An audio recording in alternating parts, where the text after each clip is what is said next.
Bonsoir à tous, bienvenue dans votre émission Votre projet pour la Réunion. La question d'éducation aujourd'hui est posée par le gouvernement, euh, surtout après les événements de ces dernières années, à savoir jusqu'en où des parents doivent, euh, j'allais dire, rester responsables de leurs enfants et jusqu'où être responsables.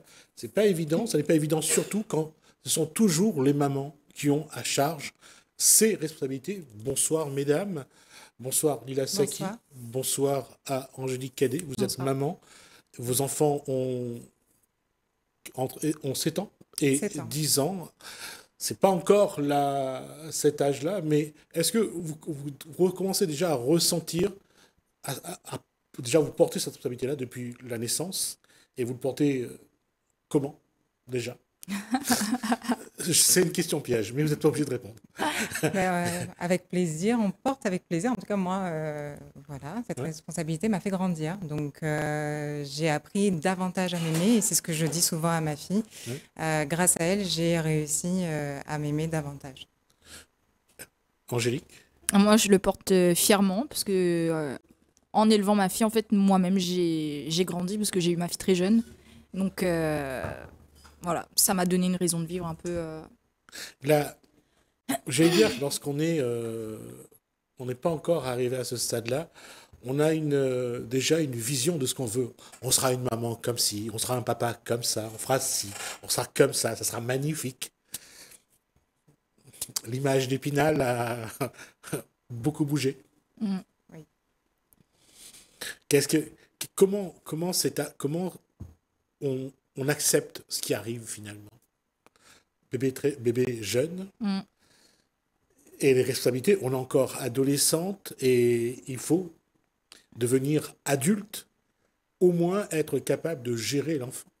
Moi, c'était un instinct de survie très très fort qui a fait que vraiment, même l'instinct maternel, tout est venu hyper naturellement pour ma part. Mais c'est vrai que pour moi, même si j'avais eu le temps de me préparer, ça aurait pas été suffisant. Je pense qu'on apprend à devenir maman en devenant maman quand l'enfant il est là, etc. Chaque épreuve, chaque âge a ses problèmes et tout. Mais je pense pas après que la maman parfaite existe. On veut se donner une image, de faire croire qu'on est une maman parfaite, mais moi je suis sûre et certain que ça n'existe pas parce que c'est tellement dur de devoir gérer et tout. Mais enfin voilà, pour ma part, je le vois comme ça. Et à Saki, ça s'est passé comment? Alors, moi, je ne te rejoins pas, je suis une maman parfaite. Non, je plaisante. J'espère que vous l'êtes. Non, non, je te rejoins. Effectivement, on fait du mieux qu'on peut chaque jour Mm. parce que on apprend chaque jour à connaître l'enfant évolue, donc on apprend chaque jour à connaître notre enfant finalement et puis à connaître nous aussi nos réactions face à ça. La question, Mm. c'est, je trouve ça toujours marrant parce que moi, je suis un papa, je dirais, assez proche de ses enfants. Euh, c'est cette capacité de s'adapter à chaque fois que Mm. l'enfant évolue, Ouais. que son comportement évolue et que son caractère devient de plus en plus difficile à porter. Mm. Tout à fait. Ouais. Il y a ça, il y a... Moi, par exemple, je me fais des remises en question à chaque fois, mais secrètement. C'est-à-dire, je prends des décisions et après, je vais m'enfermer pendant un moment et je vais me dire, est-ce que j'ai pris la bonne décision? Est-ce que j'aurais pu faire mieux, etc.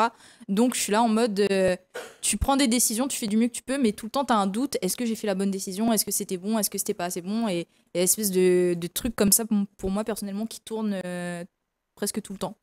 Donc, ça, c'est Et là, chaud.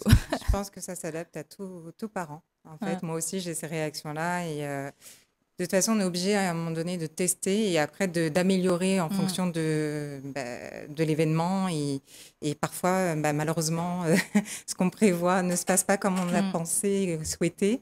Donc voilà, on est obligé de remoduler jusqu'à ce que ça fonctionne. et à ça, je vais ajouter un élément qui va sans doute apporter, qui va compliquer un petit peu l'équation, c'est l'en- l'environnement. Est-ce que les parents s'entendent bien? Est-ce que le papa et maman sont sur la même longueur d'onde? Est-ce qu'ils sont toujours ensemble, déjà, d'une part? Ça fait beaucoup d'inconnus dans une équation Mm. pour une maman, pour un papa et pour l'enfant. Et quand c'est la maman qui a la charge, c'est une équation avec beaucoup d'inconnus. Et comment ça se gère, toutes ces inconnues? L'avantage quand on élève seul un enfant, c'est d'avoir qu'un seul son de voix pour son enfant. Oui, Donc ça, c'est quelque chose qui est assez top, j'ai envie de dire, parce que on sait qu'on est responsable de nos décisions. c'est ça. Et qu'au final, voilà, si ça fonctionne pas, c'est parce que on prend la responsabilité finalement de se dire que ce qui n'a pas fonctionné, c'est la décision qu'on a prise au final et qu'il faut la changer tout simplement. Mm. Pareil, le fait d'avoir géré seul. Pareil. Après, c'est ça aussi qui fait ce truc de remise en question, parce que je pense que quand on est un couple, voilà, avec un enfant, il y a toujours un pour dire à l'autre, ah bah non, c'est comme ça, j'aurais pas fait comme ça, il y a un échange, mais quand on est tout seul, du coup, c'est une remise en question qu'on se fait à soi-même, etc. Mais après, en parlant de l'environnement proche, moi, j'ai quand même des proches, mamie, papy, qui est là et qui sont quand même Et puis, il y a un il y a soutien. cette posture qu'on essaie d'avoir, de trouver la décision qui est la bonne. Cette décision-là, elle va tout changer, elle va et surtout, elle va durer dans le temps. Parce que ça, c'est une question dans l'éducation. La décision qu'on prend aujourd'hui, elle est peut-être bonne pour aujourd'hui, mais elle n'est pas forcément bonne pour demain. Et il faudra la faire évoluer. Pour ça, je dis, à quel moment on se dit, c'est une bonne décision, je la prends. Et même si elle n'est pas bonne, je la prends quand même. Alors moi, je suis en pleine décision en ce moment dans ma vie. J'ai déménagé, changé d'école, etc. Et c'est plein de trucs où tu dis, est-ce que c'est le bon choix de déménager, est-ce que c'est le bon choix de changer d'école, tous ces changements, etc. L'impact que ça aura derrière. Mais moi, je suis en mode, j'écoute vraiment mon instinct, un petit peu le cliché de il faut écouter son cœur, etc. Et il y a plein de gens qui vont me donner leur avis positif ou négatif, voilà, qui vont contredire chaque jour. Donc moi, je m'écoute vraiment mon instinct et je me dis, c'est la bonne décision et go, quoi. Ça va être à peu près la même chose pour moi, c'est-à-dire que la vie est semée d'embûches, il faut s'adapter, il faut pouvoir même prévoir en avance les problématiques qui peuvent se poser. Donc voilà. Et là, c'est un élément à un moment donné, qu'on fiche dans le temps parce que on se dit, ce qui est important, c'est nos enfants. Mais il y a aussi la vie de la personne, vos vies. Et vos vies, à quel moment vous y pensez, à quel moment vous dites, je reste une femme, je reste un homme, si c'est un homme qui se retrouve dans cette situation-là. Et à quel moment j'ai droit de penser un peu à moi? À quel moment j'ai droit de sentir que je suis un être, que j'ai droit à un peu d'affection, j'ai droit à un regard, j'ai droit à qu'on me fasse un peu de bien? À quel moment vous vous posez cette question-là? Et même s'il n'y a pas de réponse d'ailleurs. Alors, personnellement, je me pose pas trop la question. J'ai des activités sportives qui me permettent de justement penser à moi et de me retrouver. Puis il y a d'autres petites choses qui font que je me retrouve, je vois mes amis, enfin voilà, je retrouve des gens. Et voilà. Angélique? Alors moi, je me suis toujours dit, enfin pas toujours. Au début, on va dire il y a peut-être quelques années de ça, je commençais à me dire, si je suis heureuse, ma fille sera heureuse. Parce qu'en fait, si je suis malheureuse, elle va le ressentir. Elle va porter une espèce de fardeau, même si c'est caché, même si j'essaie de pas le montrer. Pour moi, Surtout les enfants si et les mamans, ils ont une connexion. Surtout si c'est inconscient. Ouais. Pour moi, vraiment, la maman et son enfant, ça a une connexion qui dépasse tout, même si on veut se voiler la face, etc. Et pour moi, je pense que un enfant, ça ressent vraiment la souffrance d'une mère. Et du coup, j'essaie d'être heureuse, tout simplement, de trouver ce qui me rend le plus heureux. Et je me dis, ben, si je suis bien, ma fille sera bien. Et oui, des fois, je vais souffrir. Oui, des fois, je vais me péter la gueule. Mais c'est la vie et voilà, faut s'adapter. À quel moment on se dit, on se retrouve dans une impasse et c'est difficile à trouver une issue? On se dit, c'est pas juste. Pourquoi ça m'arrive à moi? Pourquoi c'est cette fatalité-là? Et il y a des moments où, j'allais dire, on flanche. On n'a pas le droit de flancher. Il y a des moments où Vous effectivement... n'avez pas répondu à la question. À quel moment? Non, c'est ça. À quel moment? C'est que, en fait, voilà, par exemple, même quand on est malade ou autre, on n'a pas le droit, en fait, de flancher. On le fait intérieurement, mais voilà, c'est pour ça qu'après, les activités sportives et autres vont aider justement à se sentir mieux et même tout ce qu'on ressent, à évacuer tout ça. Mais on ne peut pas se permettre de flancher. Nos enfants ont besoin de nous. Moi, Angélique, je trouve que moi, ça m'arrive je suis hyper sensible, donc ça m'arrive de craquer. Mais je trouve que ces moments où tu essaies de pas craquer, c'est vraiment les pires moments du monde. Parce que t'es là en train de manger en face de ton gosse Tu souffres de malade. T'es là en mode pleure pas, pleure pas. Et ton gosse en face, ah, Mortel Adèle, ah, le dessin animé, ah, la copine Jade, machin, ceci, cela. Et toi, t'es là. Ouais, pleure pas, ah, ça a l'air cool, pleure pas, pleure pas. Et là, tu dis, ah, c'est l'heure d'aller te coucher, Mia, vas-y, va te coucher. Et là, dès que c'est couché, t'ouvres les vannes et tout. Et ça, je trouve, c'est hyper dur. Moi, il y a des trucs où je craque pas parce que je me dis, je saurais pas comment expliquer ça à mon enfant et j'ai pas envie non plus. Mais il y a des trucs où je flanche et parce que je me dis, si je lui en parle d'une certaine façon, elle pourrait comprendre. Mais des trucs pas forcément très très graves, mais je me dis, j'essaie de lui expliquer certains trucs, mais pas tout. Donc il y a des fois je flanche, il y a des fois où je flanche pas parce que je me dis non, c'est pas possible de raconter ça. Travailler sur l'empathie. Il y a surtout un élément, c'est qu'on ne veut pas faire porter à nos enfants le fardeau qu'on porte. Et on essaye vraiment d'être fort, d'être tenace, de dire non, je ne vais pas craquer. L'enfant ne doit pas savoir les problèmes qu'il y a. Ça regarde les parents. Et ça, il faut le gérer aussi. Parce que là, on est tout seul. On se retrouve dans un espèce d'enfer. On se dit, mon Dieu, mais pourquoi ça m'arrive? Pourquoi c'est à moi? Et ça, c'est quelque chose que par moments, c'est pas évident. Et justement, craquer, c'est la solution de laisser sortir ce fardeau. Non? Oui, après moi je pense que ça appartient à tous parents en fait, même des parents qui élèvent leurs enfants ensemble, enfin voilà, que c'est pas un fardeau qui est propre, aux parents solo en fait. Donc voilà, moi j'ai vraiment pris la naissance de ma fille comme une force en fait, et elle m'a fait vraiment vraiment évoluer et grandir. Et chaque difficulté que je vais rencontrer, en fait, je les accueille entre guillemets, je vais pas dire à bras ouverts. On est obligé de les accueillir de toute façon, quoi qu'il arrive. Mais voilà, donc du coup, si ça arrive, c'est qu'il y a quelque chose que j'ai besoin de vivre à ce moment-là, et voilà, je le prends et j'y vais, et voilà. Et la question, je pose également à Angélique, c'est comment se ressourcer, comment d'abord se libérer un peu, vider ce qu'on a, hormis les larmes, ouvrir les vannes. Comment, il y a le sport également, il y a la méditation, il y a le yoga. Comment se vider pour après reprendre de l'énergie positive et repartir? Parce que c'est ce qu'on fait en tant que parent, quand on a les enfants avec nous et qu'on doit tenir, c'est à chaque fois de dire je repars. Alors moi j'ai, on va dire, 3 chemins. J'ai les copines au téléphone, ouais, tu sais pas ce qui va arriver aujourd'hui et tout. Du coup ça fait du bien aussi. J'ai la création, donc moi je suis artiste, donc l'écriture, la peinture, tout ce qui dit expression, création, etc. Et puis moi, j'ai une passion infinie. Je pense que peut-être tous les parents ont cette passion, c'est de faire plaisir à ma fille, genre de faire des soirées pyjama, de faire des sorties, des voyages, de surprendre et tout ça. Et c'est vraiment ma passion numéro 1, je trouve. Et ça me permet vraiment de me sentir bien, de me sentir vraiment joyeuse, quoi. Ouais. Comment on se libère le sport? Ah oui, je fais du kickboxing, donc ça aide beaucoup. Ah oui. Je plains la personne qui est en face parce que vous arrivez avec ce trop-plein. Oui, après je fais de la danse et de la natation aussi, donc ça va beaucoup m'aider voilà, sur toutes ces activités sportives. Et j'allais dire aux parents qui nous regardent en ce moment, que ce soit au couple monoparental ou au couple à deux, qu'est-ce qu'on peut leur dire pour dire que ça reste, être parent, c'est sans doute le plus beau métier, la plus belle passion qu'on a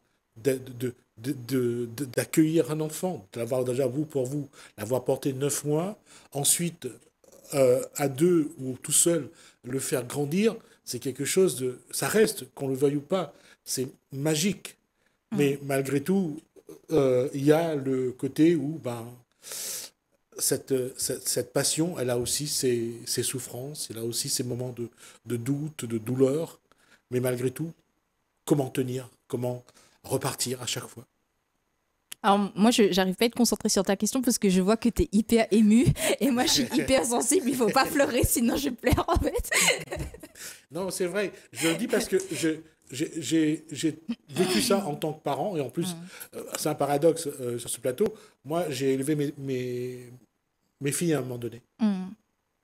Donc, c'est vraiment de se ressourcer, de repartir avec en disant j'ai la chance, j'ai 2 enfants, je les fais grandir, je vis quelque chose d'extraordinaire et c'est la plus belle chose au monde. Comment on remet ça alors qu'il y a des moments, on ploie sous le fardeau, on a envie de se dire mon Dieu, mais quand est-ce que ça va s'arrêter? Moi, je pense, quand je vois ma fille, quand elle accomplit quelque chose de bien, quand je vois qu'elle a de l'empathie, ce qui devient rare de nos jours, ben, cette fierté-là fait que je sens que j'ai accompli quelque chose. Donc au C'est final, ça. ça me ressource et ça me conforte dans le fait de Ouais. l'avoir conçu. Je pense que Tout simplement. nos enfants, c'est notre force de tous les jours. Même quand on est au plus bas, on les regarde et on se dit, ah bah j'ai réussi. C'est ça. Voilà quoi. Quand on voit Il juste n'y a un rien qui échange, va, mais j'ai c'est ça. réussi parce que la preuve en est. C'est Et des fois, tu as des petits moments de grâce, tu sais, moi, des trucs que j'oublierai jamais. Genre, la première fois que Mia, elle m'a dit, maman, je suis fière de toi. J'étais là en mode. Je suis allée pleurer dans ma chambre pendant 2 heures, mais c'est des petits moments de grâce. Tu te dis, mais waouh, quel enfant incroyable que j'ai. Et finalement, tout paraît tellement Dérisoire, futile. Voilà, C'est tu te ça. dis, dérisoire ouais. par rapport. Ouais. La Et- réussite, c'est ça, c'est la réussite de l'enfant. Quand je dis la réussite, on ne parle pas de matériel, ou enfin de... Ah, je sais plus, j'ai pas les mots. Mais voilà. Quand on parle de l'instinct, on parle souvent de l'instinct maternel, moins souvent de l'instinct paternel. Ce que j'ai pu avoir à expérimenter. Quand on parle de l'instinct, c'est vrai que on n'est pas prêt de lâcher. Quoi qu'il arrive, on va repartir, on va s'effondrer, on va rester allongé sur le sol, on va pleurer, mais après on va se relever et on va repartir. Et je disais que là, quelque part, cette force-là, c'est bien nos enfants qui nous le donnent, c'est nos enfants qui sont nos sources d'inspiration. Et d'une façon ou d'une autre, il y a quelque chose quand même qu'il faut, c'est de les voir grandir et de les préparer à partir. C'est quelque chose que vous avez déjà intégré ou pas? Ma fille, elle m'a déjà dit, même quand je serai en train de faire mes études, tu viendras me voir, on habitera à côté, on fera ceci, on fera cela. Oui. C'est pareil, si j'écoute Jade, on habite ensemble jusqu'à Ah ouais, non, jusqu'à la mais fin. je pense pour l'instant, c'est pas encore envisageable. Mais par ça. contre, je pense qu'il y a un truc de. Comme un effet miroir, autant nous, on admire nos enfants, on se dit c'est notre fierté, c'est notre cadeau, etc. Mais autant, moi, des fois, j'aime bien dire je suis une maman guerrière et tout, quand je porte mes courses toute seule, quand je fais des trucs d'homme et tout. Et souvent, ma fille, quand elle est dans des trucs un petit peu, des petites épreuves un peu dures et tout, et je lui dis alors, t'es qui toi? Il me dit je suis Mia Cadet, je suis la fille d'Angélique Cadet, moi aussi, je suis une guerrière comme ma mère et tout. Et donc, je trouve il y a ce truc où nos enfants aussi sont fiers de nous et on les inspire aussi dans l'autre sens. En fait, c'est dans les deux sens et c'est ça aussi qui fait que c'est beau aussi, la relation. La question va être drôle, puisque les enfants sont derrière vous regardent. C'est qu'est-ce que vous avez envie que vos enfants deviennent? Qu'est-ce que vous voulez qu'ils soient plus tard? Parce que les modèles, et Angélique l'a dit, les modèles que vos enfants ont aujourd'hui, c'est vous. Et vous êtes leur super-héros, leur super-héroïne. Alors, comment vous les voyez, vous, plus tard? Comme vous? Non, je veux qu'elle soit comme elle le souhaite. Je veux C'est vraiment ça. qu'elle puisse atteindre la vie qui lui convienne à elle et qu'elle se donne les moyens vraiment d'aller vers ce qui lui plaît. D'accord. Exactement la même chose, j'ai des frissons. Ça se voit pas parce que j'ai des manches. Mais pareil, genre moi, ma fille, je veux qu'elle réalise ses rêves, peu importe si aujourd'hui elle veut être danseuse. Ça fait depuis ses 4 ans qu'elle me dit elle veut être danseuse, etc. Donc moi, je la soutiens dans ses cours de danse, dans tout.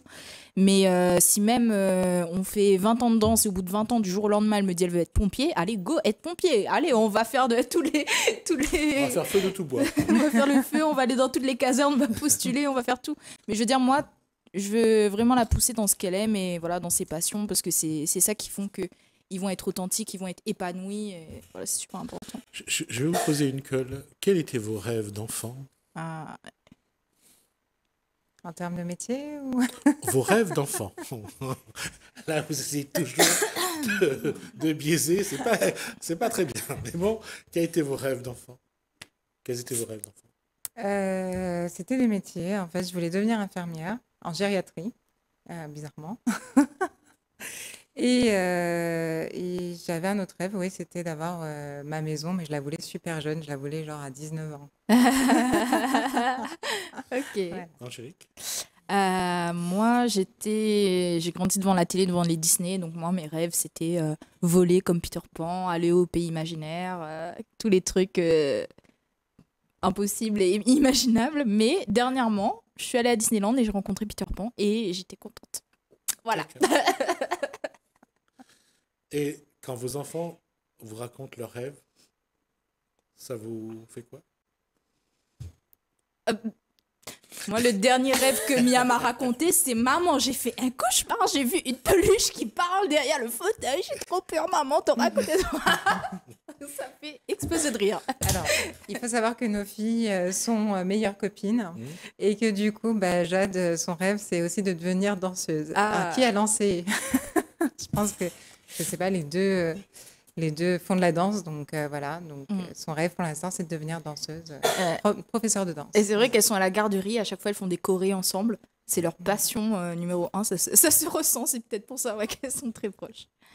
En tout cas, je vous remercie pour cet échange et ce voyage, parce que je pense que quelque part, d'avoir deux femmes qui aujourd'hui accompagnent leur enfant, mais en solo, c'est un peu l'image de la société, malheureusement, aujourd'hui, parce que, et je ne veux pas pointer du doigt les hommes, parce que les hommes font ce qu'ils veulent et que je n'ai pas de leçons à donner, mais c'est dommage que ce soit que les femmes, surtout les femmes, qui accompagnent l'enfant dans l'éducation. C'est vrai qu'il manque la présence des hommes et j'en suis tout à fait désolé et je trouve que les hommes passent à côté de très belles choses. Merci à vous pour ce voyage. Merci à toi. Merci à vous de nous avoir suivis. Merci Alain, merci François. Je vous dis à bientôt.